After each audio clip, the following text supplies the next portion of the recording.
And we are live. Thanks, Rhiannon. Welcome, everybody. I'd like to begin by welcoming any members of the public and press who may be watching the live stream of this meeting via the Council's website. And members, you're aware by now of the need to keep your video camera switched on for the duration of the meeting if you possibly can. We do sometimes have some technical glitches, and to keep your microphone muted except when I ask you forward to speak. And obviously, as usual, please click the raised hand function if you want to ask a question or make a comment during the items on the agenda. If we do run into any technical issues, please be patient. We may have to declare an adjournment. I haven't had to do that so far, so hopefully this won't be the first time. And can I just remind members and officers and people attending that all virtual meetings are recorded. So moving on to agenda item number 1, which is apologies for absence and declarations of interest and announcements. So we'll start with apologies. So I'll begin by calling the names of all members of the committee to make sure you're here. Please unmute your microphones now. We have received apologies from Councillor Sandra Crawford, who's not very well. We wish her a speedy recovery. So if you can tell me if you're present, Councillor David Ambrose Smith. Present, Chair. Thank you. Councillor Crawford is sent apologies. Councillor Adela Costello. Present, Chair. Councillor Mark Goldsack. Present, Chairman. Councillor Nicola Harrison. Present. Councillor Mark Howell. Has he made it on? I think he's joining a little bit late, so hopefully he'll join us shortly. Councillor Linda Jones. Present. Councillor David Wells. Present, Chair. Welcome back, David. Nice to see you here. Thank you. Councillor Graham Wilson. Present, Chair. And myself, Councillor Anna Bailey. Thank you very much, everyone. And does any member wish to declare any disclosable pecuniary interest or non-statutory disclosable interests for items on the agenda today? Councillor Wilson. Well, as we're going to be discussing CPFT, I just want to make sure people are aware that I'm the Governor appointed by Cambridgeshire County Council on the CPFT Board of Governors. And for other people's interest, my wife used to work for CCS and has now gone back to work in one of the vaccination centres. So that might or might not have interest when we discuss some of the other issues. Great, thank you very much, Graham. And obviously that doesn't negate you being able to take full part in the meeting. Thank you for that. And no doubt your expertise will be greatly useful during that item. Thank you. Okay, Councillor Linda Jones. Yes, by the same token, I am the representative of the County Council on Papworth Council of Governors. So just to note that. Okay, thanks very much, everyone. Okay, if you can take your hand down, Linda, that would be great. No other declarations of interest. Okay, we'll make sure those are noted in the minutes. So item 2, we're being asked to approve the minutes of the meeting on the 14th of January as a correct record. Does anybody have anything to raise about the minutes in terms of items of accuracy? If you can put up your blue hand now if you do. Not seeing anybody, so I will take that as unanimous support to agree the minutes, unless anybody tells me now. Okay, can't see any objections, so we'll make sure those minutes are approved. Okay, item 3 is the action log. Do any members have any questions on the action log? If you can raise it now. There are not many on there, they're fairly straightforward. There is one that is ongoing and expected, I think, to start work again soon. Anything anyone wanted to raise? No, I'm not seeing anything. Thank you for that. Item 4 is petitions and public questions, and we've received none. So we can move on to our main business. And item 5 is about transitioning to an integrated care system. And I'm very pleased to welcome Mike Moore, who's the interim chair of the Cambridgeshire and Peterborough Sustainability and Transformation Partnership, the STP board, to the meeting. I sit as the nominated county councillor on the STP board with Mike, and I'm really grateful to you, Mike, for coming to us today.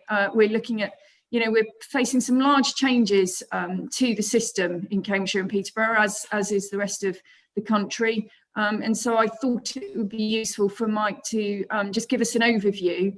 He's kindly provided some quite detailed slides, which you've had in your packs, and I think we can take those as read. But I, wanted to give members the opportunity to allow Mike to give us a presentation, a bit of an overview, and then there'll be the opportunity for questions and answers afterwards. So hopefully everybody can see the shared screen now. And over to you, Mike, when you're ready. Thank you very much indeed, Councillor Bailey, and I'm grateful to you and the committee for the opportunity to just give you an overview, as you said, of what's going on. And of course, I'm very happy in subsequent occasions to come back to the committee or to talk to individual councillors and others as appropriate. So I'm very conscious of your time this afternoon. So I'm the interim STP chair, and as Councillor Bailey helpfully described it, STP acronym, I'm sorry, it's the NHS, but Sustainability and Transformation Partnership. And essentially, STPs were established a few years ago, and I think they were a product of a recognition that the old model of health, particularly integrated healthcare and how it integrates with social care, was really at a breaking point, particularly over the last few years. And so we're in a journey now towards integrated care systems.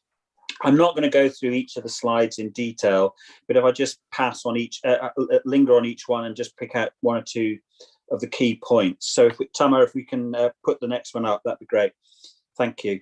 So I think the key message I'd like to get across is, despite the fact we've had STPs now for a little while, essentially up to now, those have been partnerships by which people talk to each other, explore the footprint for collaboration, but they didn't have any statutory footing, and particularly CCGs continued in being through that period. Over the next 12 months, and the key point I think I want to register with you is that that landscape changes quite markedly, with the expected legislation that we expect to be going through Parliament in May and June of this year following the White Paper, creating what's called integrated care systems on a statutory footing. And there are governance aspects to that in regard to an NHS ICS board and a health and care partnership. I think the key point about this legislation and the White Paper is it continues a journey over the last few years, which, if you like, replaces the language of competition, individual trusts, organisations uniquely accountable as individual organisations, into a much stronger vocabulary around collaboration, working together as a system, potentially and actually having responsibility for deciding resources within a system to a far greater degree than is the case now, for example. And so within the White Paper were elements about a duty to collaborate across both healthcare and population health and public health and social care. Emphasise the point that those of us in the NHS, and I used to work in local government myself, but those of us in the NHS fully recognise that in truth, when you engage with the health system, by and large, you are engaging with a system because you have some ill health issue. Of course, the promotion of good, positive health and positive lifestyles, population health, as it's sometimes called, is a vitally important component. And that's why the collaboration between local government in its wider sense, not just in terms of social care and health, is so important if we're to create sustainable models. The White Paper also picks on some new powers to the Secretary of State, which I won't dwell on there at the national level, but also the ability to actually undertake collaboration in a meaningful way without having to go out to competition. So the repeal of Section 75 and the changes to the Competition Act mandate over health services now that's been in place for the last 10 or 11 years is no longer going to be the case under this arrangement. Tamara, if we can move on, thank you. So our partnership covers the county of Cambridgeshire and Peterborough, so the old historic county, or relatively old, but across the two upper tier authorities of the County Council and Peterborough City Council. And the point I'd make there is that Cambridgeshire, and Councillor Bailey and I have talked about this at length, is actually in a relatively advantaged position compared to most of our peers in the rest of the east of England. There are 6 STP/ICSs in the east of England at present, and of those 6, 4 of them straddle across the upper tier authority boundaries quite significantly. And the Secretary of State for Health has indicated that in his view, he expects STP geographies to be, in the jargon, coterminous with the upper tier authorities. Now, we meet that coterminosity test now, given, although it is of course across the 2 authorities, Peterborough and the County Council, but those 2 authorities are coterminous with our boundaries and coterminous with 1 CCG. That is not an advantage that most of the others in our region have, and they are having to have quite profound questions as to whether they reshape their boundaries, which I think will be difficult for them in the coming year. But we have a simple geography, and we've worked hard over the last few years to engage all the relevant partners in various ways to do that. If I could just give you an example about why system working is absolutely right way forward. I should declare that as well as being the chair of the STP, I'm also the chair of Cambridge University Hospitals, or as those of us in the county tend to call it, Addenbrooke's. So when I first joined the board of Addenbrooke's about 6 or 7 years ago, the operating model of the hospital was very much income is derived from the number of patients that you treat. The number of patients, therefore, if you grow that number, your income grows. I mean, that's an oversimplistic way of looking at it, but there was some truth in that oversimplicity.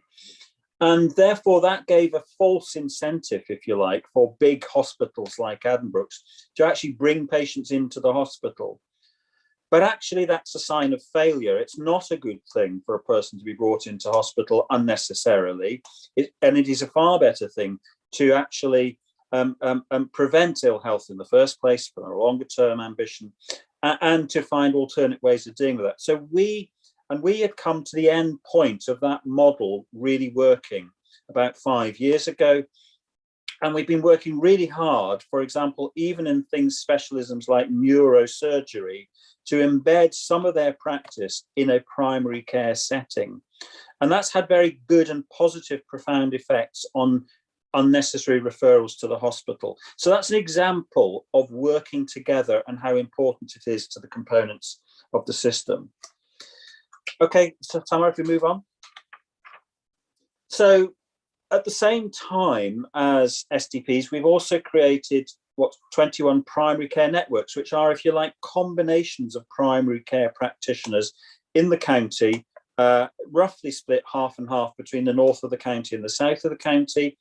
And we've cohorted those networks, so to speak, in terms of 2 alliances based on the footprints of patients being referred from primary care into acute care in the south of the county, largely focused around Addenbrooke's as the DGH for that part, District General Hospital for that part of the county, and focused in the north around North West Anglia Hospital Trust, which is basically Hinchinbrook Hospital in Huntingdon and Peterborough City in the north. So that's work we've done already over the last few years. Okay, Tamara. So I'm not going to dwell at this at too much length because it's full of jargon like integrated care partnerships, vertical provider, horizontal provider. But basically what we are looking to, if we go on to the next one, I think we'll probably make a bit more sense of that one. So if I start at the bottom, the concept we want to have is, roughly speaking, integrated neighbourhood as our basic building block, around 30 to 50,000, absolutely tied into the Think Communities network and the Think Communities framework that you, the County Council, have established and worked up for far longer than health. So we very much took the view that we should not in any way try and interrupt the think communities. We should work absolutely with that. And the idea is that integrated neighbourhoods should be the place where primary care and the various strands of community care and certain acute specialists are working together and accessible together in appropriate kind of ways, with a belief that in that way one's able to provide better integrated care at the level of the patients, and also able to stop unnecessary referrals into, quite on occasion, forbidding places like hospitals. I'm very much aware that coming into Addenbrooke's is quite a forbidding experience for lots of people and their carers and their families. Move up a strand, there is no, so if we keep on the same slide, Timer, sorry. Moving up from the bottom, the neighbourhoods, the partnerships, that's effectively a cohorting of all of those neighbourhoods that link in the south of the county to Addenbrooke's, in the north of the county to Peterborough and Hinchinbrook. And there the area will be that the partnerships will do that cohorting, sharing of stuff across networks, etc., and developing those networks. And then the integrated care system, which is the whole county, including Peterborough, will take a very broad view. And part of our task over the coming year is to then enfold the CCG, which will be disappearing with effect from April 22, into that, so to speak, architecture. We won't go back to the previous slide, but if those of you who've already seen it, there were then talks about horizontal. This is what I call the vertical integration, what I've just described. There are some specialties, particularly learning disabled, children and young people, mental health, where there's a very strong case for us also to have a collaboration across what's called horizontal. In other words, not in that vertical, but across a wider geography. And that's the intention, to develop those, and the county councils work very closely on those with us. But the key issue then was, how do we enfold, for example, mental health into the local stuff? Because I'm very much aware that primary care practitioners are often the first port of call, and sometimes in many cases the final port of call for presentation in terms of mental illness, mental stress, etc., etc. Okay, so we go on to the next one, Tamar. Now, just to say, I'm Mike, sure we've all seen couple of minutes left. About to finish. I'm sure we've all seen slides like seamless patient journeys, easily said, very hard to achieve. But what we are wanting to do is make accessibility much more coherent, quicker access, because you can have, for example, neurosurgeon into the primary care, or neurophysician into a primary care setting for the appropriate thing. So that's the fundamental. And I think that's enough for that one, I think. Okay, move on to the next one. So, and that's it, Anna. So I think that's fine. So I really just wanted to register at a very high level. This is actually quite a profound change from the philosophy of the 2012 Act of competition, atomization, into a much stronger collaboration, integrated approach. I think it's something that many of us have desperately wanted. We know in a Cambridgeshire context that and my effort over the last 2.5 years is to try and make sure that at least we're talking well enough together. And Councillor Bailey and I are part of a coffee morning we have every Friday morning as part of that process, as across the people. So what we're trying to make sure is that some of the mistrust that on occasion has been a feature of the Cambridgeshire system is built on. But now we need to motor, if you like, over the next 12 months to really build that. The only other point I would make is that there is a common concern across the county council and health about the funding arrangements for Cambridgeshire, and that has been a main problem for us all, and that will continue to be a problem for us all. I don't want to pretend that an ICS will suddenly find that we are flooded with money. I suspect that won't be the case. Councillor Bailey, that's it for me. Mike, thank you so much. And I really, it doesn't really do the subject justice to bring you here and only give you 10 minutes, because it is an incredibly complicated picture. But thank you very much for the slides. And I think in particular, the one that, our residents and our councillors as their representatives are interested in is what does it mean for our population, and what's the difference that it's going to bring to actual residents and service users and patients. And that's really, really what we're all focused on and what matters. And I have to say, Mike, that over the last couple of years, I think we have seen a real step change in the STP in terms of really getting to grips with the reality of what it must do, And as you say, we've now got to see that actually being put into practice and happening. Cambridgeshire and Peterborough has been very good at talking about the things and getting things down on paper and deciding what we need to do. And now we've actually got to move on and do it. But this sort of forcing, if you like, into an ICS in April is making that happen. And I think the groundwork is all there. I think the North and South Alliance idea has been incredibly successful and gives us a great platform to build on. And it does feel like now that you know, we have very close working on so many fronts between the council and the NHS. So thank you for all that you've done in that process, Mike. Right, we've got sort of five minutes or so, members, for any questions while we've got Mike with us. So I've got Councillor Linda Jones first.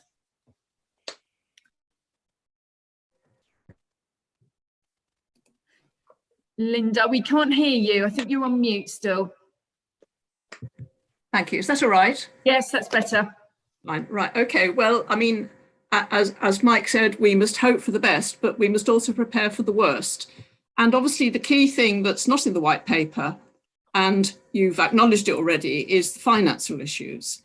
And the financial issues are going to be very important. I mean, we know that the CCG deficit is parked, but it's still there. So the ICS is going to have issues when it comes in and becomes the key part or a key part of the integrated care system with that deficit. But there are also issues around cross-border flows, particularly for more specialist hospitals that take quite a lot of their patients from outside, and how that's going to work across the region. I mean, CUH, for example, would see itself as a regional provider, as you know, and therefore there are flows with a lot of other integrated care systems.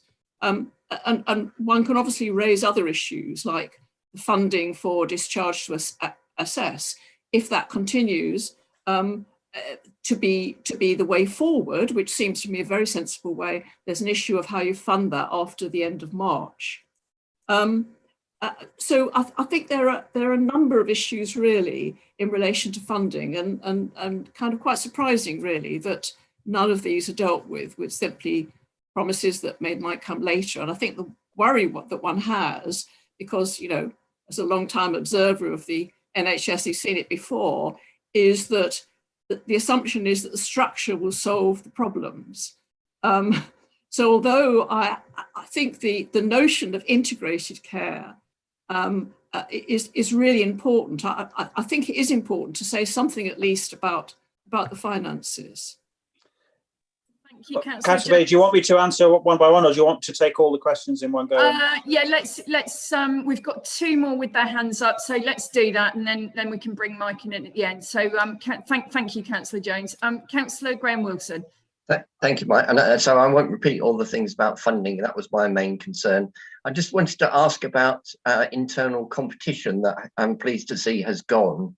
But you did say, Mike, that there was going to be an ICS strategic commissioning function.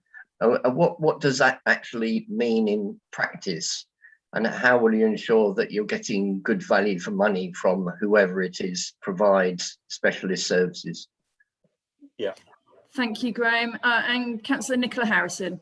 Thanks, Chair. I was what popped into my mind is the question of how much is the success of this conceptual and practical change dependent on the government coming forward with a national strategy for social care, and you know, are you hearing that is going to come forward if it is going to be necessary to complete the picture?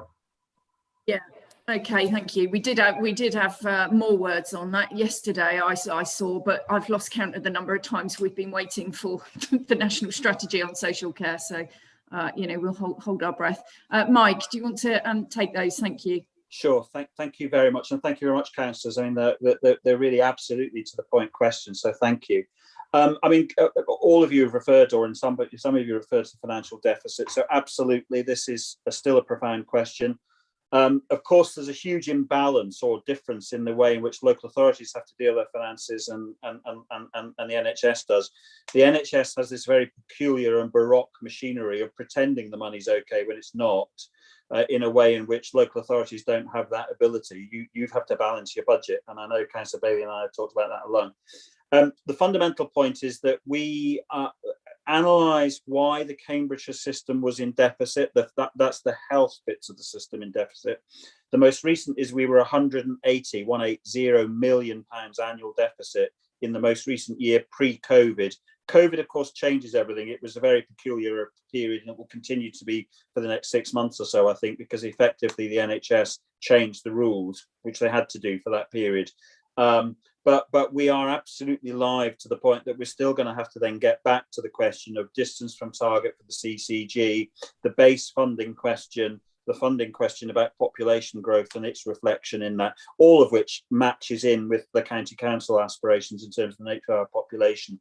So those still continue to be live issues, and I think we'll just need to keep working at them. I take the point about the cross-boundary and the discharge to assess. I completely agree. I know there's lots of conversations going on about that as well. So I'm sure we will come back to that. I know we will. I know there've been conversations this week about that within our officers and people in the NHS. On the boundary flows, you're quite right. Of course, this is like local government too. There is no simple idea that you can carve a map around Cambridgeshire and Peterborough and say, that's it. Everything is tightly enclosed within that boundary. So if I take Addenbrooke's as an example, we get substantial patient flows in from Hertfordshire, Bedfordshire, Luton, from Essex, from Suffolk, from Norfolk. Cambridgeshire represents the single biggest, but it doesn't represent the only. So even for DGH functions, you get those cross-border flows, and the same applies in the north for Peterborough, for colleagues in Lincolnshire and again West Norfolk or Northamptonshire. So the intention behind these is not that everything is encapsulated within a boundary, but it is that those bits that are within the boundary are better integrated.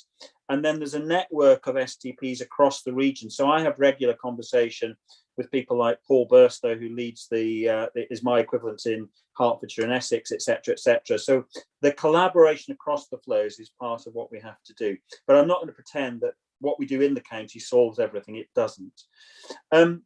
In terms of strategic commissioning and competition, so strategic commissioning bit is that there will still be a commissioning stroke provision separation, even for district functions. So the CCG job will still have to be done, but in a much stronger system integrating narrative and in a much stronger collaboration between providers and commissioners. So you're right that that's quite tricky to make sure that you keep the right kind of accountability and performance management stuff in that.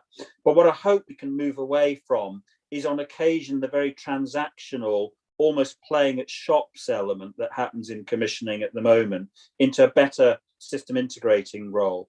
Strategic commissioning, I think by your question, Councillor Wilson, sounded also about what I call specialist commissioning, which is the commissioning of those tertiary services like Patworth or some aspects of what Addenbrooke's does, which I mean, if I do a map of patients for Addenbrooke's, actually every county in the country has patients that come to Addenbrooke's from Cornwall to Durham. So there is quite a big debate going on at the moment nationally as to how the specialist commissioning for that kind of stuff is done, because I think there is a worry that you can't put that down at the simple county level. You need something above that. And actually for us in Cambridgeshire, one of the profound challenges I think we've all got common purpose in is to try and avoid the number of patients who are referred out of the east of England into London for specialist services. We reckon that there's something like the order of £400 million worth of activity where patients are going into London, and at least half of that could probably be serviced within the east of England, not within Cambridgeshire, and a substantial part of that in Cambridgeshire. And I don't drive that by the money. I drive it by the patient. If you're a patient in North Cambridgeshire having to go into London for specialist care, when that care could be provided for you more locally, that from the point of view of your recovery, from the point of view of your family being able to attend you in hospital, is a much better quality statement than for you to be cut across into very strange territory. So it seems to me that's an area where quality and repatriation back into the east of England would help both our financial deficit to a degree and also be better quality. So we, I think, Mike, collectively need to work that quite hard. If I On could social briefly just care, ask you on the social care. Yeah, your last question on social care, still, I mean, absolutely big question for us. We know that unless the social care green paper and white paper comes to reality and the funding of that gets aligned, there will always be challenges. And so I think we have common purpose to keep pushing that really hard. This is a thing that's been promised overnight for far too long now, and we just got to keep getting it. Absolutely with you on that, Mike. We're of one accord. Thank you so very, very much for coming. And I think it's been really helpful actually for this committee, and I'm sure the committee may in the future want to invite you back at some stage to, or whoever's around at the time, depending on the new outlook of the new organisation. So thank you so much for coming today, Mike. Really appreciate it. Thank you very much. See you for coffee tomorrow. Thank you. Thank you. Bye. Bye. Thanks, everyone. I hope people found that helpful. It is a detailed, complicated subject, and Mike is very passionate about it. I hope it was helpful, and I do think it'd be useful to probably have him back for a more detailed session at some point, even if that was done sort of offline away from committee. Okay, members, so moving on to item 6, this is the Integrated Community Equipment Service. Diana, I think you're with us to introduce the report, please, when you're ready. Yes. Thank you, Councillor Bailey. So this paper concerns the re-procurement of the Integrated Community Equipment Service. Just to summarise the paper for you, the service is currently provided by NRS Healthcare and is due to terminate on the 31st of March next year. It provides the delivery, collection, maintenance, recycling, etc. of a wide range of health and social care equipment, which is issued on loan to people that have an assessed need and is a duty under the Care Act. Community equipment supports people with long-term conditions, as well as being an early intervention and prevention offer.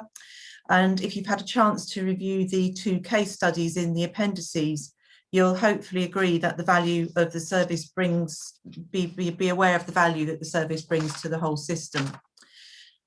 The procurement process will be supported by Serco, and the paper includes a timeline for the procurement process. We know that the market in this area is quite small, but it is very stable. There are essentially 3 key players in the market, 3 key market leaders. They have both been in the market a long time, and if you look across the country at a number of outsourced equipment services, they're usually delivered by one of these 3. So I anticipate we will get bids from those 3 key players, and possibly 1 or 2 others, but certainly those main 3. The service is funded by a Section 75 pooled budget with the CCG. We're currently in liaison with the CCG to ensure that the risk share percentage of that budget accurately reflects the usage of the contract. And this will be reported to committee at a later date prior to contract award. We're recommending a contract term of 5 plus 3 plus 2 years, so a total of 10 years. This approach has been taken by a number of local authorities recently with these sort of contracts, and the longer term contracts certainly seem to be becoming the norm. They give an opportunity to deliver and drive down the costs of equipment when we can guarantee contracts over such a long period. The 80% credit model that will form part of the contract also seems to be becoming the norm for a number of recently tendered contracts, and it's certainly served us well over the course of our current contract. So in summary, our Adults Committee are asked for approval to proceed with the tender of the equipment service with a contract term of 5 plus 3 plus 2, value of that term of 47 million over that period. And committee is also asked to agree to delegate the award of the new contract to the Executive Director of People and Communities. And I'm obviously happy to take any questions.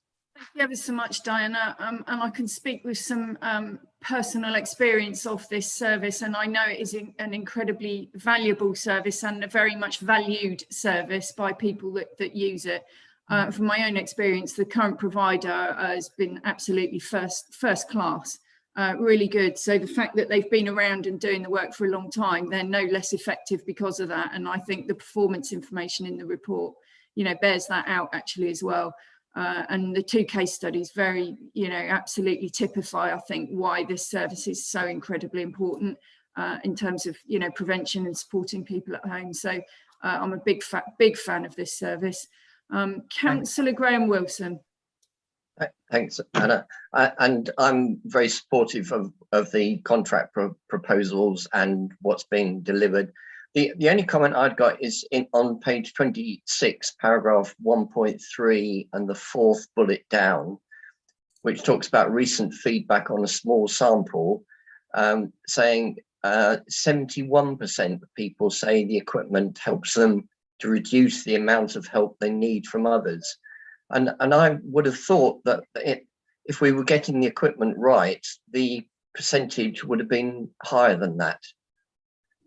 Is there any particular reason that Diane could suggest as to why more people are not saying the equipment we provide is useful?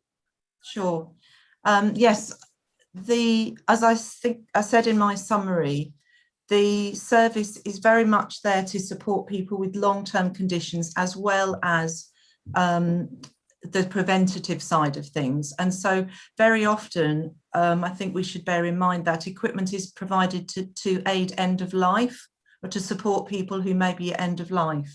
So people who might be being nursed at home before they pass away, and people who want to die at home. It's a very important service for them. So it may help them to be comfortable in their final days, etc., but won't necessarily enable them to become more independent in the same way. And it also helps to support the carers in the way that they are helping the person. So although it may not, necessarily impact in terms of less people supporting somebody, it helps for that to be done in a better way. And very often the provision of equipment can just help to keep someone at a certain level. So it has a sort of maintenance function as well as hopefully helping other people to improve, but certainly on the maintenance side, it's important. Yes. Well, I appreciate that. And I know the examples of people who've benefited from this equipment. And I would have hoped that they would have said it has helped them reduce the amount of assistance they needed from others. But okay, I hear what I understand your explanation. Thank you. Yeah, I mean, if you just take an example of a piece of equipment like a hoist or something like that, you're still needing support to do what you're doing. It's just that it makes the whole operation, easier and more dignified and all the rest of it, I think. Right, Councillor Jones. Thanks very much. And I was interested in this, and I'm obviously very supportive of it. It's a really important part of the work that is being done. On page 28-29, there's an acknowledgement there in terms of risks that the market is quite small and the number of bidders likely to be or include the 3 market leaders. I wanted to cross-reference that with page 30, which is paragraph 4.8.6. I'm sorry about this, but it's related to the carbon neutral goals of the council. And it talks about a carbon neutral fleet. And I think, again, that is extremely commendable. But if you're trying to engage with the wider market to encourage as many bids as possible, how are you going to do that? Because there may be some smaller providers for whom that's much more of a challenge than for larger providers. And there may also be larger providers who actually haven't made that transition.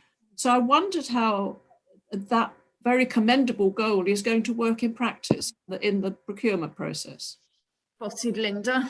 Diana? Well, I'm not quite sure where to start with that one. Well, it is it is a very bold statement. It does say that they're going to have to be carbon neutral. So it is quite demanding in the current situation, isn't it? what these sort of I mean, I think it's worth appreciating that this is essential. A lot of this service, although it's very important around the care aspect, it is essentially a logistics service. So these key players are experts in logistics and getting things to places at the right time and in the best way possible. And they all utilise the best sort of route planning software, etc., for their vehicles, so that they're not racing all over the county unnecessarily, and work very efficiently within patches. And obviously they're also looking at electric vehicles and hybrid vehicles and all of that sort of thing. I mean, they're all in diesel vans at the moment, but they're certainly looking at the more efficient vehicles. Thank you very much. And maybe carbon offsetting, perhaps they're probably big enough providers to be thinking about that as well. I think since the contract is going to be for a long period of time, it'll be really important to monitor it, won't it? Because they may start off in one mode, but moving to an electric fleet over the next few years is going to be quite likely, and something you might have in the contract. Indeed. Thank you, Linda. That's good discussion point. Councillor Mark Goldsack. Thank you, Anna. Thank you, Chair. Just a couple of points. Just picking up on that last one, I'm greatly encouraged, because I actually think moving forward for the council as a whole, the position of carbon neutrality and all the commercial viability and impacts should be at the heart of every decision of an officer that they're making. As you know, whilst they're concentrating on their own service delivery, they need to be asking themselves, how does this affect the carbon situation, and how does it affect, you know, commercial viability of what I'm doing? So I think that's a really interesting debate. But the point I wanted to make was just a very simple one. Just look at the figures we're involved with here. It just nails home to me what this adults committee is all about. We kind of talk flippantly, and nobody's really mentioned this is a multi-million pound, £40 million deal that's just gone off the tip of the tongue like that. You know, it's a huge deal. If you relate this to, I don't know what the budget is, I'm sorry, I haven't got it at the top of my head, but if you relate this to something like the solar farm we're building, or the King's Dyke work, or it's an individual project, this is an absolutely monumental spend. So I think it's right that we had the right scrutiny. And I'd also like to say, Diana, good paper, well presented. I think you did well. Thank you very much. Thank you, Councillor Goldsack. It's a point well made. And when you look at the, you know, thousands of orders that are being dealt with per month, you know, it is a massive service and a massive logistical challenge. So it's important to get it right. Okay, thank you very much. I'm not seeing anybody else indicating, and I haven't heard anybody speaking against. So and if anybody has got any objections to this, can you raise your hand now? And otherwise, we will take it that we have support for this. I'm not seeing anybody indicating, so we will take that as unanimous support, Diana, and hope the procurement goes well. And that the service continues to be the one that I know it has been, which has been really, really good. Thanks very much. Thanks a lot. Okay, thanks. Okay, so we'll we'll take that as a unanimous support there. So on to item 7, which is the Mental Health Section 75 Partnership Agreement annual report, and some additional recommendations in there. And I think we've got a joint presentation potentially. Is who's leading on this? I've got 3 names. Sarah, or that would be me, Councillor Bailey. Sarah, you are. Thank you. So over to you, Sarah. Sarah Bye. No problem, thank you. So good afternoon, committee. I'm Sarah Bye, Senior Commissioner for Early Intervention and Prevention and Mental Health Services. I have got 2 colleagues from CPFT with me this afternoon, Shona Britton, who's the Trust Professional Lead for Social Work, and also Debbie Smith, Director of Operations and System Partnerships, who I will present the report, and then hopefully Shona and Debbie will be able to help me with any questions that you may have following that. So I'm presenting the report today on the Mental Health Section 75 Partnership Agreement. The report outlines the activity that has been undertaken by CPFT under the delegated responsibilities for mental health social work.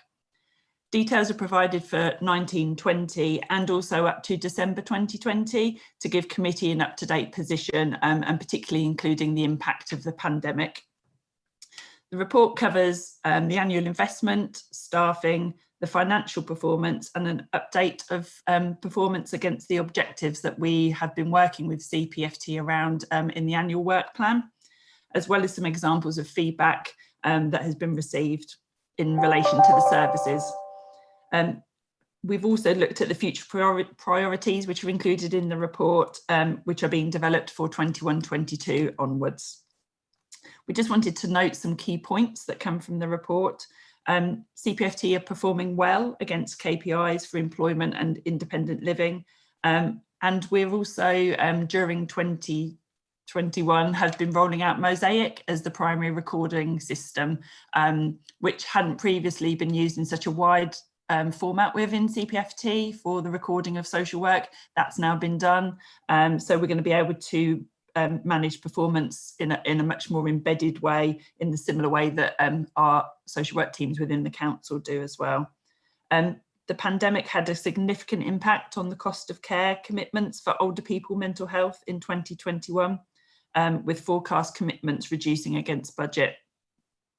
We also wanted to draw your attention to recruitment, and that's an improving picture against vacancies. And also we're linking more with the wider social work recruitment campaigns. So that's really helping in terms of fulfilling vacancies. The service continued to operate throughout the pandemic. There was some greater reliance on some of the virtual platforms, as would have been seen in a number of different operational environments, and Attend Anywhere was used to facilitate contact with service users throughout some of the lockdown periods. But it should be stressed that anyone who needed to be seen face-to-face under AMP provision or in an emergency was done. Progress has been made against all areas of the annual work plan, and the actions identified through a deep dive for mental health, which was carried out in 2019. This work and progress will continue with a new annual work plan being developed between the local authority and CPFT, with a number of areas identified for further development in 21-22. We're also requesting committee approve the continuation of the current agreement to give the delegated function to CPFT for mental health social work, and for this to be agreed on a 4-year term commencing 1st of April 2021. I just refer back to the presentation that we had from in terms of the integrated care systems, and we are mindful that obviously with the changes that may well be coming in, that the agreement can be the ability to review that in light of any new legislation is absolutely at the heart of that. And obviously we'd be working across the system with our partners anyway in terms of unpicking what the changes in legislation will mean, but just wanted to assure committee of that really. So in summary, we're asking committee to note the contents of the report in relation to the finance activity and performance, and also the recommendation to approve the continuation of the current agreement, and to revise the term to 4 years commencing the 1st of April 2021. Thank you very much, Sarah. And I think you've covered a point that Councillor Ambrose-Smith was absolutely, I think, wanting to understand. You know, we'd heard about the potential repealing of Section 75, so I think you've probably covered that one. So thank you very much. And just a reminder that we've also got Shona and Debbie with us. So members, do you have any questions of clarification or any points that you would like to make about the report and the recommendations? I've got Councillor David Wells. Thank you. It's a very good report, very interesting. I had one specific question. On page 41, you talk about reduction in care packages due to block provision, which is not in these figures. I wondered if you could briefly explain what that means. It seems to be people disappearing and being accounted. Is that in relation to the Good Life service? It's the, hang on, it's going from 352 to 250. Adult health care packages. Sorry, I think that's Going down from 352 with movement in year -86. Is that the one, David? Yeah, that's the one. That's the good life service. Okay. No, do you want to? Yeah. Yeah, so I can pick that. So we so there was an arrangement that was covered in the previous CPFT kind of the cost of care. So there was a number of individuals who were receiving kind of social inclusion community type support, and that was being delivered through a certain arrangement. Those people are still receiving that support, but we've just changed the contracting arrangement, and that service is now delivered by CPSL Mind, and was the Recovery and Community Inclusion Service, which is now being delivered by Mind. And we brought that through committee as well. So it's not people disappearing at all, it's just a change in contracting arrangement. And the other point, and I know the year to date has been a very unusual year. These care packages are almost a year out of date now, and as a general comment, it would be better to have some more up-to-date information. So we were very aware that we'd only given, I think a while ago, a snapshot of 1920. So we wanted to bring a full year's report, and also we've provided the snapshot up to December 2020. So we will make sure that we come back to committee with an updated 2021 position once we've had. So we did have an interim, we tend to have an interim report, don't we? I think we do it every 6 months now, don't we? So we did have an interim report, but and I think I'm right in saying that this report has been bumped a couple of times as well. So yeah, but point taken, David, absolutely. Yeah, thanks a lot. Councillor Linda Jones. Thank you. It's just a couple of points about the key performance indicators and the review of those. On page 44, there's a very brief paragraph about complaints. Now, obviously, you can't go into individual complaints, but I did wonder if some more information might be given about what types of complaints they were, whether there was a kind of trend in complaints and so on. And the other issue was on page 45, which was about safeguarding. And I noticed that what it says here, probably other members of the committee who've been on much longer than me know all about this, the transfer of the MASH to the county council to ensure safe and effective discharge of statutory duties.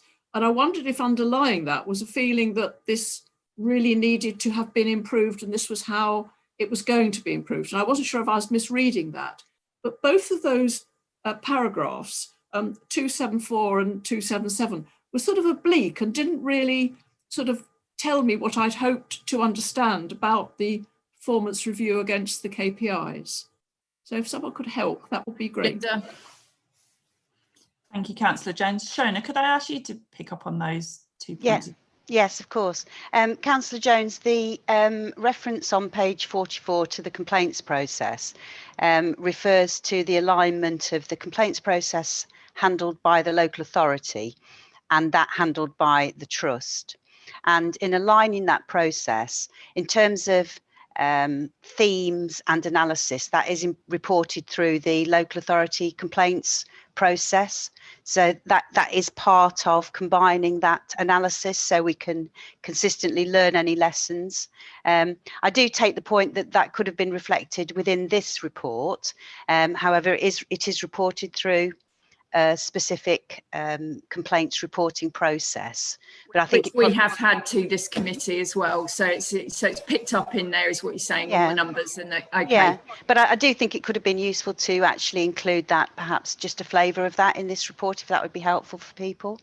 In terms of the second point that you raised, which is with regard to the safeguarding process, historically what had happened is that the mental health service would handle its own receipt of concerns and a triage process, and it was felt that it would be more appropriate for that to be handled across the local authority areas, so that there was consistency, transparency, and particularly an ability to actually track and monitor what was being referred through, what the themes were from that, and what action needed to be taken following any concern being raised. So the process wasn't, I don't believe, as a result of any concerns about the process. It was actually to enable that absolute consistency of application across the area.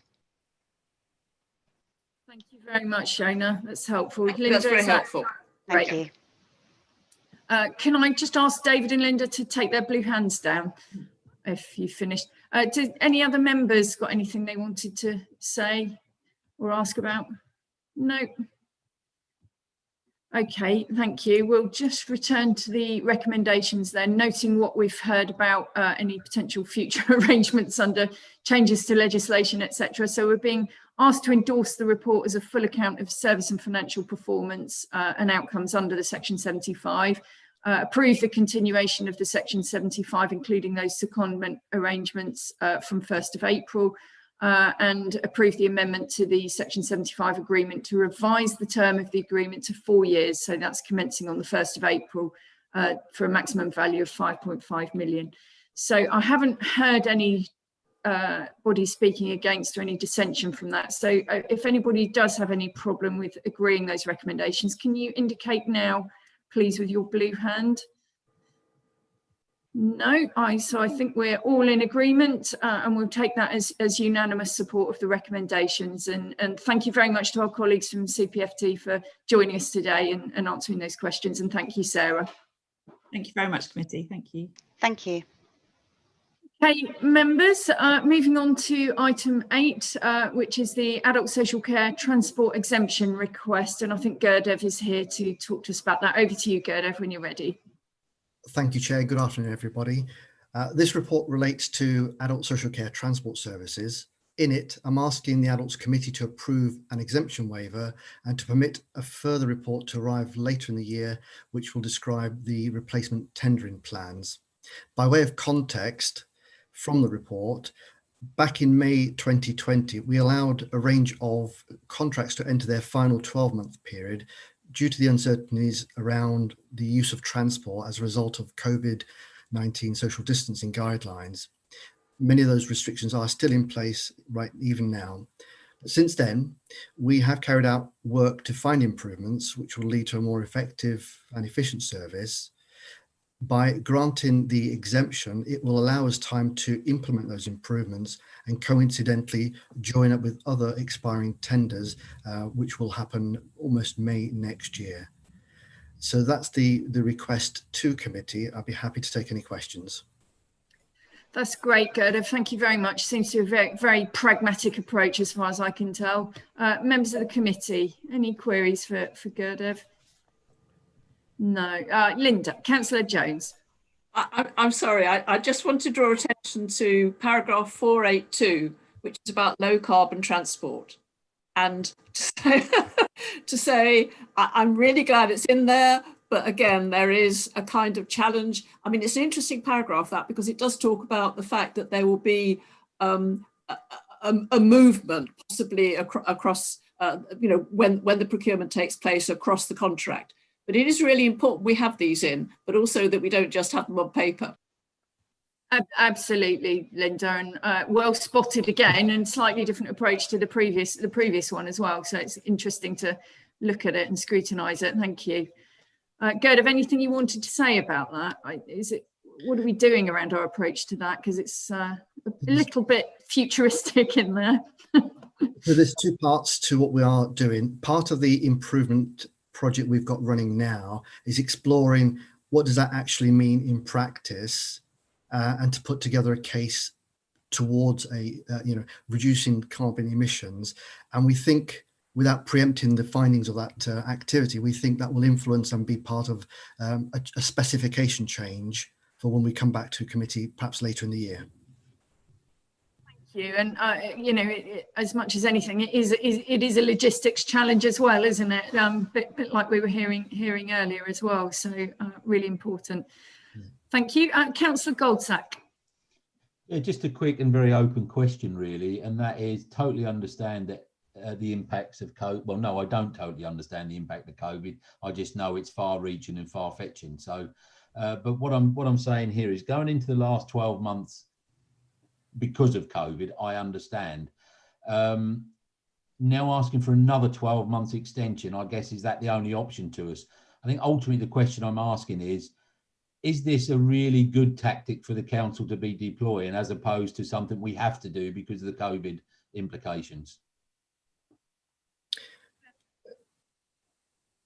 If I may come back with the response to that, Councillor Goldsack. So COVID has driven a direction in this case. We're not using all the transport we have. We are using that which is deployed less efficiently, and it is a balancing act. That said, the providers of transport are also diverting some of their attention to children's services, as they're able to pick up the work there because of social distancing. So where previously you might have had 4 people in a vehicle, you now have 2, you need 2 vehicles. And as children return back to school, when adults were not going to day services, there was a rebalancing. So it was more than just COVID, but it was a result of the implications of COVID.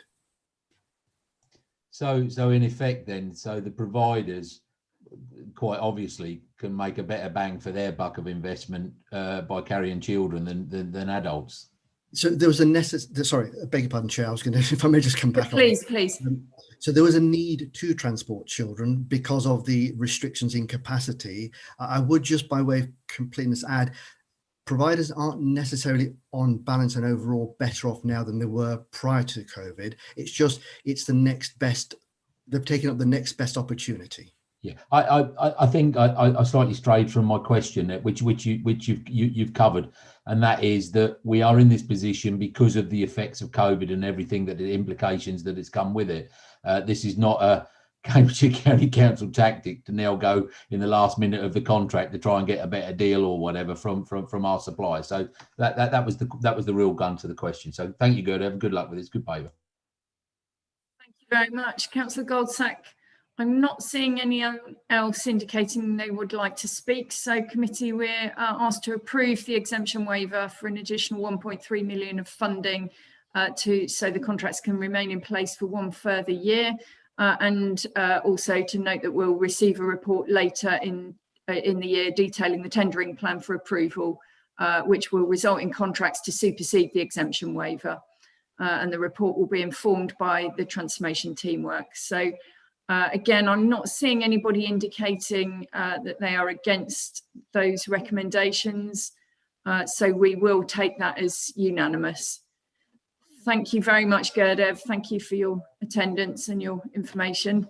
Thank you, Chair. Thank you, Committee. Committee, moving on to item 9, which is the housing related support update and approach. And I think Lisa, the expert on HRS, is with us to introduce the report, please. Thank you, Councillor Bailey. Yeah, I'm Lisa Sparks. I'm the Housing Related Support Commissioner. You will have had other papers come to this committee around housing related support. So just as a reminder, the housing related support services that we commission are to provide dedicated support staff to help support people to remain in their tenancies and to actually move out of their journey around homelessness. None of the funding that we provide actually relates to accommodation costs. Accommodation costs are covered through rental, and those rent costs generally are covered through housing benefit, which sits with the district councils. In 2018, we undertook a housing related support review, and some of the key recommendations that emerged from that were the need for a housing related support strategy and the need to look at redesigning services. The housing related support strategy was approved by Adults Committee in December 2020, and the paper just outlines where we are in relation to the redesign work. So currently we have draft new models which have been developed in partnership. There has been some client engagement with this, but COVID-19 restrictions have seriously limited our ability to sort of consult with people with lived experience. We have had a district member briefing session was held in January to update district members on where we were in the process, and we've also undertaken a market engagement event on the 4th of March. We've also got a housing related support subgroup in place that's looking at the procurement work for the housing related support tenders. The current challenges for us at the moment are, as a result of the pressures in relation to managing COVID-19, it has impacted on our ability to actually progress service design. So models aren't as advanced as anticipated for the adult services.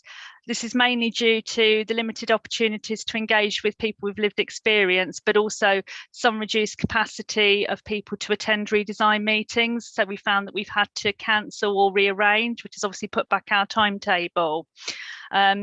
We've also, just to point out, we're undertaking a large redesign project for young people, essentially on the same timetable as we currently have for adults. So there are significant resource implications for commissioning and other council teams, such as contracts, in delivering all of that at the same time. And there is also an impact on the market, as a number of our providers are engaged in delivering services for adults and for young people. So they're essentially having to try and manage their pandemic response and try to commit to rather large procurement processes at the same time. So in light of the challenges, what we've done is we've reviewed the timetable, and we're proposing a new timetable, which is shown at 2.13 in the paper. The risks of continuing on the current timetable are shown at 2.11, but the key risks really are around going to market with a model that's not as robust as we would like, and also that we risk giving insufficient time for providers to form bidding partnerships or consortia and so fully commit to both processes. What we're proposing to mitigate the risks is that we extend the current contracts to the 31st of March 2021. That will give us enough time to develop a robust model, and it'll also give us time to get greater input from people with lived experience in the design of the service. It'll also give our providers the additional time to form partnerships and enable them to fully focus on both procurement opportunities, if that's something that they wish to do. The contracts we're seeking approval to extend and their values are set out at 2.14 in the report. And just to note that as there's no longer a requirement to deliver further savings against the HRS budget, extending the contracts will not result in any additional cost to the County Council. If committee do approve the recommendations today, then we'll bring a paper back to committee in July to seek approval on the actual procurement approach for adults housing related support services. Great stuff. Thank you very much, Lisa. I think it's fair to say that committee members who've been around a while on adults committees probably feeling a bit of a sense of deja vu, but for all understandable reasons. And I want to thank you and your colleagues very much for the engagement that's been carried out with district councils, which I was involved in to some extent. And I think it's been, valuable process, necessary. And we're making some changes as a result of that to make sure that this is place specific, which is really important and meets the needs of local populations. So thank you for doing that. And so this is kind of a reality of where we are at the moment, really. So members, Councillor Jones. Sorry, actually coming in on the point you've just made, which I think is a really important one, the place-based approaches. I think one of the things I've been worried about, I mean, not in this committee because I've not been here very long, but certainly in the Health Committee, has been about the extent to which it benefits the County Council to move to one major partner to procure with them. But actually, underneath it, the major partner has to do all the work of seeking partnerships and getting together a consortia, and all that work and effort is transferred essentially to the would-be provider. Now, what it has meant, I mean, I'm not saying it necessarily is a bad thing, because I think providers working together can be a good thing. But what it also can mean, if we're not careful, is that smaller providers can find that they can't actually join in. And therefore, some of what you were talking about just now, the kind of place-based and community embedded expertise actually gets lost. And I've seen it happen in a couple of cases. And so can I just sort of say, please don't let that happen here, because it's such an important issue, I think. in relation to this kind of provision, that there is a place-based, community-embedded dimension to it. And just to add to that, before I let officers come back in, I think some of the anxiety from the districts was around, you know, the potential loss of individual and specialist and niche sort of providers as well. So I think you're echoing, you know, some of the concerns that have been raised. Lisa, did you want to come back on any of that? Yeah, I think because we've actually tried to design the new models in partnership, we've been having early and ongoing discussions with all the existing providers and key local partners. So we've signalled to the market quite early that there will be a need to think about bidding in terms of partnership for all of the local providers. So we are confident that actually those conversations are already going on and happening, and we're getting obviously we're not involved with those discussions, but we're getting quite positive feedback about how they're going. Great, that's very reassuring. Thanks, Lisa. Is that okay, Linda? Did you want to come back? Are you happy with that? No, it's just that I've seen two over the past 18 months where a small provider, community embedded provider of the kind, you know, that you're trying to drive towards in terms of the place-based work, just not be able to bid. And it's such a shame because you know that expertise, that local knowledge and so on, it kind of lost. So I'm sure Lisa is on the case. You're feeling reassured on that point now. It's a good thing that you're extending because you've got more time to do that work. Thank you. Yeah, and the other thing that we've asked for is to be very careful in the future changes and the future tendering to make sure that you know, there is proper recognition and time to move over to any new ways of working as well, so that and proper support around that. You know, this is very much, I think, a partnership approach with the providers. That's certainly the feeling that I've got through this, and it's, you know, it's been going on for some time, so this is not a surprise to anybody in the market, that's for sure. Okay, I've not got any other blue hands indicating. So committee, we're asked to note and comment on the update, approve the new timescale for procurement and approve the requested extensions for those HRS contracts as listed. I'm not seeing if anybody's got any dissension, if you'd like to raise your blue hand, but I'm not seeing anyone. So we can take that as unanimous as well. And we send with it all our best for the new procurement, Lisa. And thank you so much, and Shauna and everyone for, you know, what has been a huge and long ongoing effort to get this right, but really important to get it right. So thank you for that. Thank you very much. Okay, members, item 10 is the Adult Social Care Service User Survey results, an interesting report we have every year. Tina's here to just give us the highlights. Over to you, Tina. Good afternoon. Hello, I'm here to talk you through the results for the Service User Survey, and just to sort of give some background, this is a national survey that we run annually using a list of very prescribed questions and some nationally set parameters. So it covers people who receive a long-term care and support plan across residential and community services and across client groups. So there's a proportionate sampling across those groups for all our users. The actual survey itself was run during February and March 2020, so really just before the lockdown, but while I think the levels of anxiety were rising. And although we couldn't prove it for certain, I think there's a number of elements in the survey that suggest that was starting to impact, not least the reduction in the response rate, which I think lends itself as evidence that people were probably not getting the support from family and friends they might normally have to complete the survey, or a bit reluctant to go out and do the posting of the survey and things like that as they started to sort of think about shielding themselves.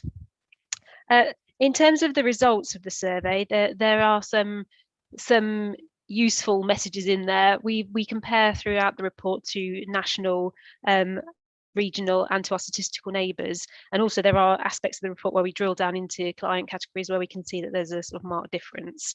We did see a sort of a worsening of the responses around health and care needs, i.e. people seem to have more health and care needs than in previous years.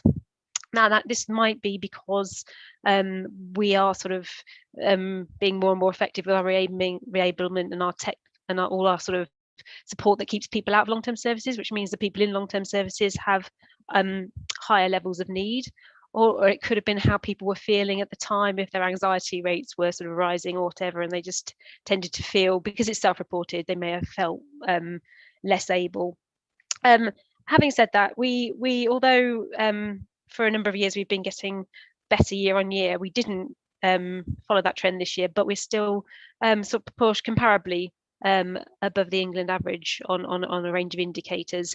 The areas that we did less well on were around information and advice, and a bit of a drop overall in the overall quality of life indicator, which takes several metrics and adds them all together. We did, however, improve our overall satisfaction rating. The report does go on to provide some information about the sort of way the survey feeds into our work, particularly around the areas where we know that we need to do better, and that's sort of covered for your information. And I will leave it there because I think there's probably questions. Thank you ever so much, Tina. That's a great overview. And committee, over to you for any questions or comments you'd like to raise. Councillor Wilson. Thank you, Tina. And it's always reassuring to see these survey results come back and compare us with other people. Two issues for me. What do the very best authorities do that we don't, that get some higher marks? So Warwickshire is highest on one table.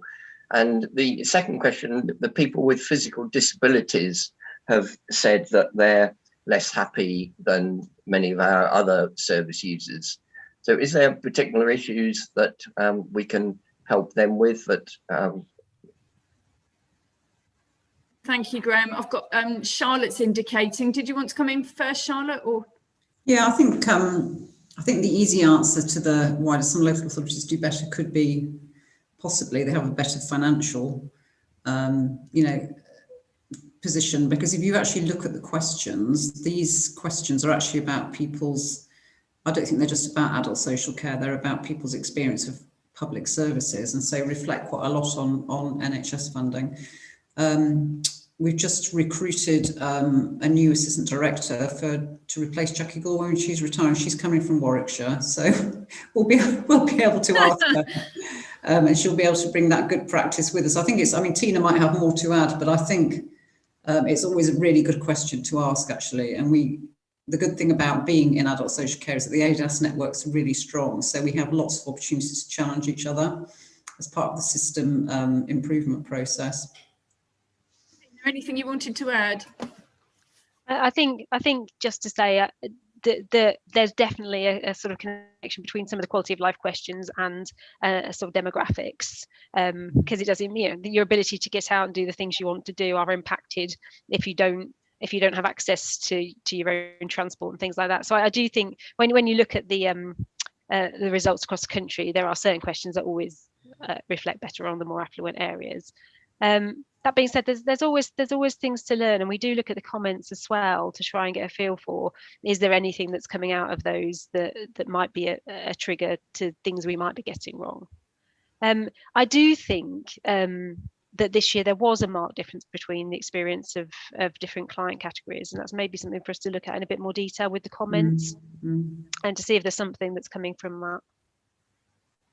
That is what it's for, after all, is to learn and make improvements, and we have been used to it sort of going up. And there are some, although we're still holding up very well in terms of regional and national and statistical neighbours, there are some areas definitely to look at. So that is what it's for, and I know that's what officers will definitely be doing. I haven't got any other members indicating, so committee, we've I think fulfilled our recommendation duty. We've considered the content of the report and noted it. So thank you very much, Tina, for all the work that goes in behind this. And I know you'll be keeping an eye on what improvements we need to make and making sure that those are taken in by the various services and understood. So thank you for that. Thank you. Right, committee, the next one, item 11, which is the Adult Safeguarding Board annual report. This was going to be sent round committee for an information item, but it's actually made it onto the agenda. So we're pleased to have it here. It is a really important document, actually. You know, safeguarding is one of the most important things that the County Council is responsible for. So Charlotte, I think you're going to introduce this on behalf of Joe Proctor, aren't you? Yes, very happy to do that. So this is a sort of, yes, as Councillor Bailey says, this is an annual report. This is a report on 1920. So people who've been on the committee for a while will kind of recognise the format. And basically its purpose is just to set out the work of the Safeguarding Adults Board and the various changes that have taken place. It explains the governance, so that might be useful just to note that there's an overarching executive safeguarding partnership board, which has an independent chair and covers adults and children. And then we have a separate safeguarding adults board and a separate children's board. And I now have been chairing the last two meetings of the adults board. And just to give you an idea, the last meeting, which was actually a very Councillor Ambrose Smith was with us. It was we worked through a series of safeguarding adult reviews that had taken place, and the key learning points from those reviews. And the Safeguarding Adults Board will keep that kind of process, hold that process to account, and make sure that the various actions that were identified are followed through. And the paper talks about the importance of making safeguarding personal, which is fundamentally making sure that we don't get so process orientated. Sometimes with safeguarding, what can happen is people get so focused on the process, they can lose the sense of the person at the centre and actually what's the outcome they would like to see. So making safeguarding personal has been a national initiative, but we really welcome that locally. And the board's done a really good job, I think, in terms of finding out what people's training needs are and the various changes that we need to make. So I won't go through it in any more detail than that. It's probably worth noting the thematic review of the safeguarding adult reviews, and I think the phrase where it says in 100% of the SARs, the top themes were identified as professionals not recording their practice, failing to complete assessments or assessments of risk.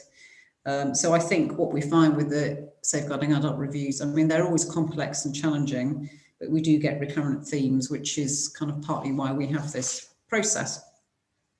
We've done some good, made lots of good changes, and I think continue to progress in our practice around safeguarding. And it's very, very obviously embedded in everything that we do. But the purpose of this report is just to pull out the discrete pieces of work that have been underway. So I'm very happy to answer any questions I can answer and pick up any, and if I can't answer them, I'll certainly pass them back to Joe Proctor. And Debbie is also with us for this meeting, so is also happy to answer any questions that might be helpful. That's great, thank you very much, Charlotte. Committee, have you got any questions on the report? I served on the board for a while. It's very interesting, and the way that it works is that they tend to pick out certain pieces of work each year to areas of focus, and that's partly what's reflected in this report. Councillor Jones. Oh, sorry, Linda, you're muted. You're talking away to yourself there. I clicked and it didn't work. I know, I was talking to myself, sorry. I'm just saying it's a really interesting report. I noticed on page 100 that there were 5 cases referred in 2019-2020, none of which are complete. And I mean, obviously goes on to say these cases are complex and you've looked at ways in which these might be speeded up, or they might, not run concurrently or whatever. But I just wonder, what is the average length of time for the completion of a report? Because obviously in terms of, if there's a family or something involved in, or whatever, and public interest and so on, in terms of that, it's really important that, something is timely. And having been involved a little bit with this in the past, I know that sometimes, you've got a family that's waiting for really a long time before anything comes out. So I just was interested in I mean, I it's difficult, but I just was interested in comments on that. I can't tell you, I can certainly ask Joe that question. What is the average time that a safeguarding adult review will take? I think an awful lot depends on the level of complexity involved. And sometimes I suppose my concern would be if they were working to a timescale which meant the process wasn't thorough enough, that probably wouldn't be. So, you know, we've got some I mean, I'm sure Councillor Ambrose-Smith will agree that some of the ones we looked at the last meeting, there'd been a huge amount of information gathering exercise involving the police, involving mental health services, and involving the family, which is obviously really important. So, I mean, I think often they do take several months, but I suppose I would be confident that the process is a very thorough one, which I think is just as important. Families will be kept informed throughout the process. Debbie, do you want to add anything about that from your experience? I'm just frantically looking for your notes, for the notes of the meeting which I took, and you made a comment in the chat, and I framed that, and I'm busy looking for it because it was so pertinent to say we must remember it's the front end we must remember to work on. Forget about all this above us. Must remember the customer, shall we say? It was very pertinent. All the other questions on chat were coming up with lots and lots of theory and so forth, but you got straight to the point. I was ever so proud of you. Thank you. Debbie, did you want to add anything? I think Charlotte's covered it, but I would say we have seen an increase, which is not that's not to be seen negatively. People are getting much better at identifying when they should be referring people through for a review, and they're very clear about the criteria. And often it is dependent on the availability of the authors. So, you know, we have to go out to, you know, people that we know have got the skills and the expertise that can undertake these reviews. And sometimes because of the numbers and because of, you know, those people are few and far between, that's what can create some of the delays. So I know Joe is actively looking at alternative ways of undertaking these reviews, but not losing anything from a different approach, because actually it has to be really robust. We have to understand, you know, all the agencies that have been involved, what happened, you know, what can we learn from that to ensure that it doesn't happen again. I'm sure committee might like to hear in the future about any changes that are made. Linda, sorry, did you want to come back? No, yes, that's very helpful. Thank you. Thank you. Councillor Goldsack? Yeah, just a quick point. I think if you watch your national news today, you'll be reminded of just how critical and how important this is in general walk of life. I'm a member of Cambridgeshire Football Association. I've been involved in football since I was a little kid. And quite frankly, the news that's come out today, it also kind of touched on, I think, one of Linda's points earlier as to how long does it take for an inquiry. It takes a flipping long while. That's the proper. It takes as long as it takes to get the right outcome and the right answer. So actually, I just wanted to comment that, you know, there are people out there that would love to have this level of scrutiny, this level of input, this level of control, and actually this level of management focus on it. So I really welcome the report, and it's also really good to hear David's comments about, you know, what's going on in the background, because we only see the tip of the iceberg. So yeah, well done. The only thing I'd like to say is, you know, this is obviously 1920. Let's hope that preparing the reports don't take as long as the cases. No, Mark, no, that's only the fault of programming the Adult Social Care Committee agenda. It's nothing more than that. And this was going to be, it's not been late at all. This has just been bumped. And I wasn't suggesting that. I'm just saying it's as with all of these things, currency, things will have changed in the last year. Yeah. COVID will have had an effect, possibly positively, but probably negatively on safeguarding, because of the way people have had to act and they've had to change their working practices. It will be fascinating to see that output when I come. That was the point I was making, Anna. You might get it more quickly than you think, Mark, because it'll probably come quite quickly on the back of this one. Right. But well done. This one has been very late to committee, so apologies for that. Right, I'm not seeing anybody else. Committee, we have received and noted the contents of the annual report, and thank you very much to the Safeguarding Board for it. Item 12 is the Workforce Capacity Grant. Shauna, saw you somewhere. Yeah, thank you. Brilliant. So I'm here to present to ask Adults Committee to note the decision made under the emergency powers to allocate the Workforce Capacity Funds. The Workforce Capacity Fund is the most recent grant awarded by central government in response to the pandemic. It's designed to enable rapid expansion of both internal and external capacity, with the aim of achieving the outcomes outlined in section 1.2 of this report. It's a one-off allocation of just under 1.16 million, which the local authority has been given discretion over allocation of, within the parameters set within the grant conditions outlined in section 1.3.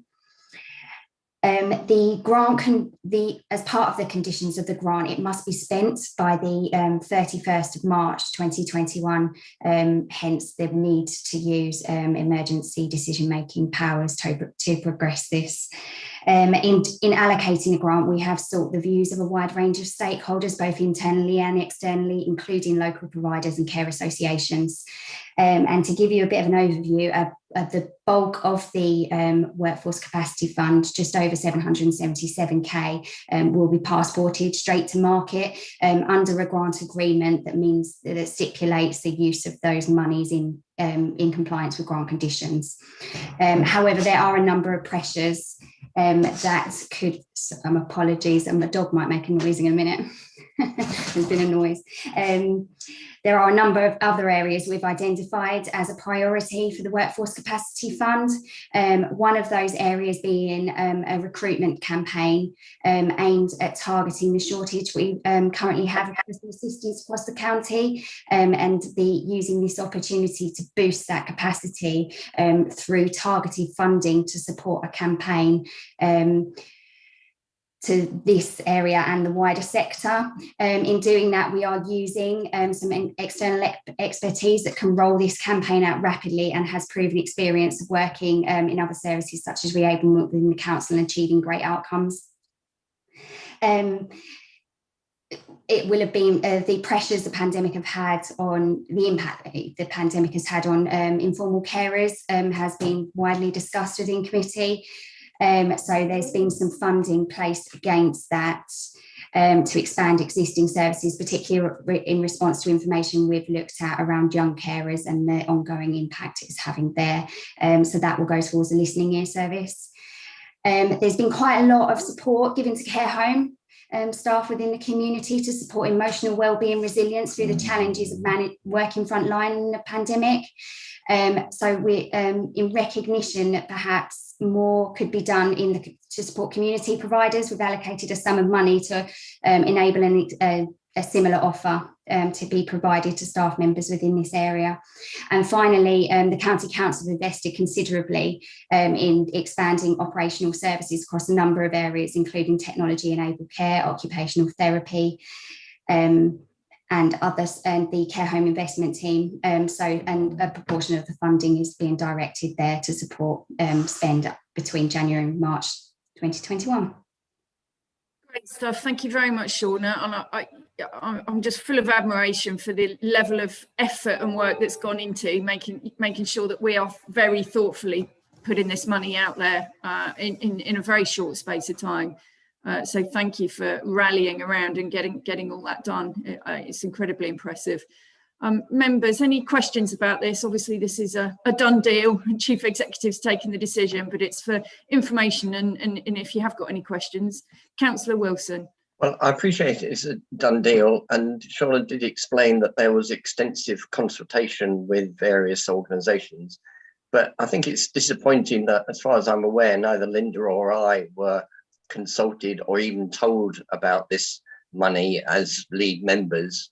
I don't know when it first was mooted that the County Council would get it, both the principle of it and then the actual amount, but I would have thought that there was plenty of time for somebody to ring us or email us and just explain what you were proposing to do before you did it. I think it went through a recognised process. Charlotte or Will or Shauna, does one of you want to comment on that? So I can. It went through the emergency procedures process, which means it progresses through all political parties as part of that process, and it was signed off. Okay, apologies then if it went through Lucy and I or somebody and I wasn't aware, but Linda can contribute. Councillor Jones.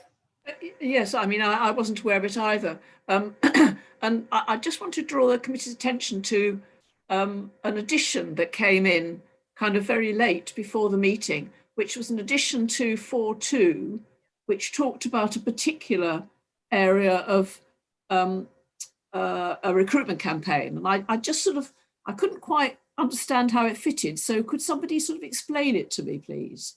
Shauna alluded to it. Sorry, apologies. That's right, but I didn't quite understand what was going on. Yeah, it's part of it's in sort of. It does seem a bit murky as an area. Yes, I'll just read it out, so just for everybody's benefit. To drive forward the recruitment campaign within the short timescales set by the conditions of the grant, a contract for 192,500 has been directly awarded to CPL Limited. Contract will be jointly funded through the grant allocated across Cambridgeshire County Council, 134,750, and Peterborough City Council. This organisation has evidenced achievement of positive outcomes in successfully undertaking equivalent activities previously. Shauna, can you just tell us a bit more about it? Absolutely. So in order to drive forward the recruitment campaign, both to the quality and to the pace requirements required through this grant, we needed some external expertise. We've previously used CPL in driving forward campaigns elsewhere in the council, including Re-Ablement, with really positive responses. There's a robust understanding of the sector and how to market and campaign to attract capacity into the sector.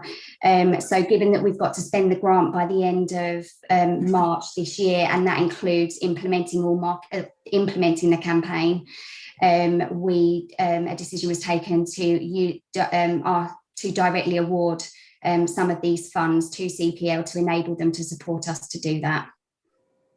And we included that. That has been quite a quick process, I would say, hence, and I apologise for that, but hence the late addition to the report for transparency. I wanted to. Yeah.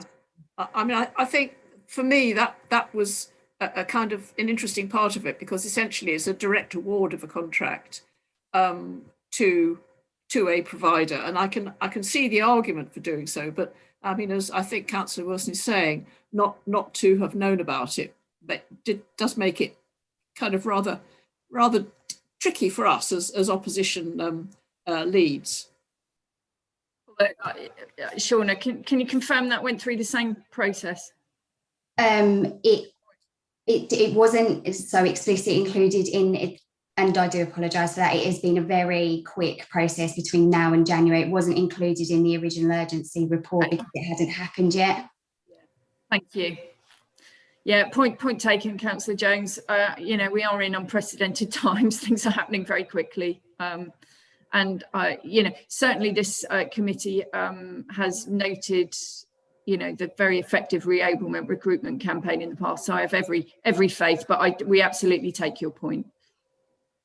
Yeah, thank you. That's helpful. I mean, you know, there's a whole year of towards, you know, not by the county council, I have to say, but you know, it makes the public suspicious. I'm sure you can help them feel reassured about that, Linda. I'm sure you will. Thank you. Okay, I'm not seeing any other hands up. So committee, we've noted the decision made there under the emergency powers. Just on to our last couple of items, the information and monitoring section. We've got the new agenda plan was circulated this morning. Thank you to Tamar for circulating that with some forward populated items. Has anybody got any questions about the forward agenda? Councillor Wilson. Can I just request that the bit in yellow about the finance report being held in having a discussion about it at the discretion of the committee, that we do discuss it in May, because presumably the May one will include the end of the financial year and start to look forward to the new financial year. Yeah, I certainly asked as chair for that to be sort of put back on as a permanent item. Yeah.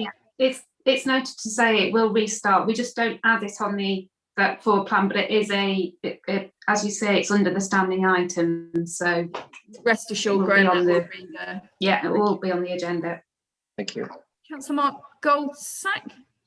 Mark Goldsack, thank you.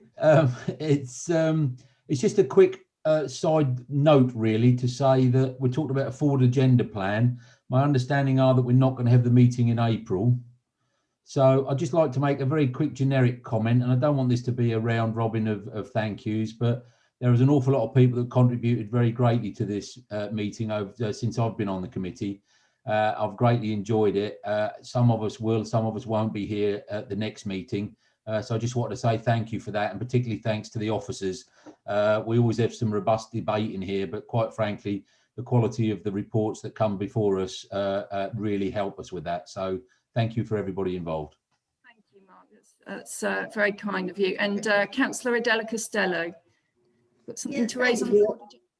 I'm just a bit confused about the agenda items, because under today's date, we were supposed to have an EU exit preparations. That's been circulated via email, Adela. Right. That came around via email. Right, okay. Okay. Yeah, anything else from anybody on the forward agenda? Can't see anyone else indicating. Okay, thank you, committee. We've been very efficient with our timing today.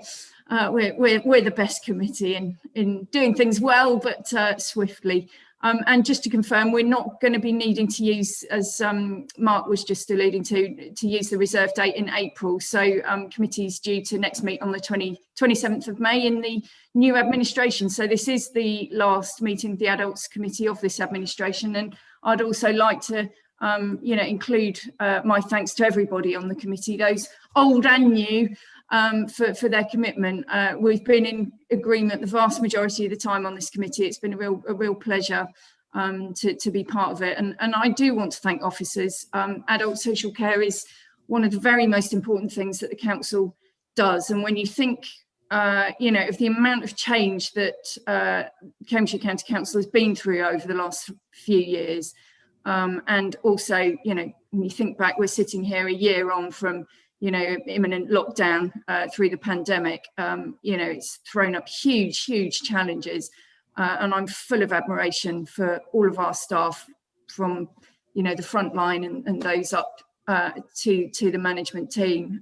They're unbelievably committed staff, and I just think Cambridgeshire and Peterborough are incredibly lucky to have you all, and thank you for everything that you've done over the last few years, and good luck to whoever is on the committee in the next administration, and we wish it well. Okay, members, well, thank you very much, and I declare the meeting closed. You got Nicola.